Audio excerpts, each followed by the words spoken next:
ଟିକେ ଲଗାରେ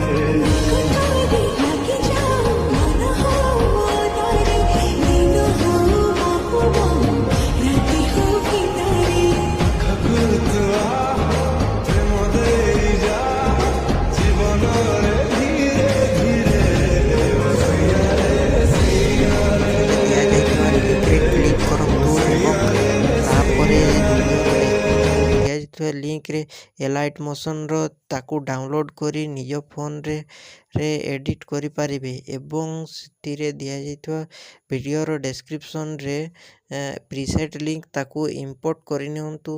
ତାପରେ ସେଥିରେ ଆପଣ ଯାହା କିଛି ଚେଞ୍ଜ କରିବାକୁ ଚାହୁଁଛନ୍ତି ତାହା ଚେଞ୍ଜ କରିପାରିବେ ଏବଂ ନ ଚେଞ୍ଜ କରି ମଧ୍ୟ ଆପଣ ତାକୁ ସିଧା ଡାଉନଲୋଡ଼୍ କରିପାରିବେ। ଯଦି ଭିଡ଼ିଓଟି ଭଲ ଲାଗିଥାଏ ଚ୍ୟାନେଲଟିକୁ ସବସ୍କ୍ରାଇବ୍ ଆଣ୍ଡ ଭିଡ଼ିଓଟିକୁ ଲାଇକ୍ କରିନିଅନ୍ତୁ।